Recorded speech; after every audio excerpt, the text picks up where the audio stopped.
Nananawagan ng tulong ang pamilya ng isang batang may sakit na aplastic anemia sa Masbate. Kailangan na kasing maoperahan ang pasyente. Para bigyan ng mukha ang balita, Mobile Journal, Yeda Pascual.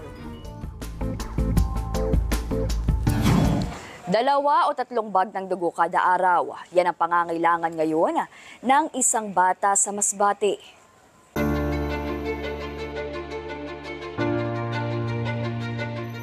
Buwan ng Mayo nang mapansin ni Melissa na tuwing umuuwi ang anak na si Jerus, 7 taong gulang galing eskwelahan, may malalaki itong pasa sa buong katawan at namumula ang balat. Pero nawawala naman ito kapag hindi naaarawan at hindi pagod ang kanyang anak. Pag nagising po siya sa umaga, lagi po akong nakakakita ng madaming dugo sa unan niya. Tapos po, hinayaan ko lang po yun, mga ilang days lang po din yun na nakikita ko. Madami po talaga, tapos di ko alam kung saan galing. Yung gums niya, maraming namumuo na dugo. Dinala na ni Melissa sa dentista si Jerus.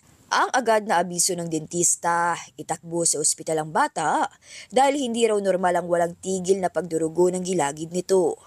Doon na nga nadiskubre na may aplastic anemia si Jerus. Isa itong pambihira at malubhang sakit sa dugo kung saan tumigil na ang katawan sa pag-produce ng panibagong blood cells. Masakit daw, sabi niya, masakit.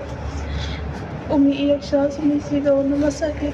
Pero tinitiis ko na lang po. Sabi ko, kayanin mo. Kasi para sa'yo yan. Hindi kaya ni mama na nakikita ka na nahihirapan. Sabi niya, huwag daw akong umiyak. Kaya niya daw. Tiisin niya na lang daw yung sakit. 7 buwan na sa ospital si Jerus at araw-araw siyang sinasalina ng dugo.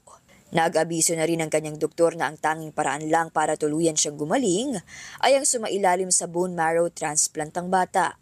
Mula Legazpi, Albay kung saan naka-admit si Jerus, kailangan nilang pumunta ng Maynila para ma-bone marrow transplant ang anak. Pero ang problema, 2 milyong piso ang halaga ng operasyon. 7 buwan pang buntis ngayon si Melissa. Wala kaming pera sa pagdating sa mga ganito. Kaya ngayon po, sobrang hirap po talaga kasi ginagawa ko na po lahat. Ginagawa na namin mag-asawa. Lahat ang aming makakaya. Kahit ka po dito sa pang-araw-araw namin sa loob ng ospital ay nahihirapan na po kami sa aming pagkain. Tapos dun po sa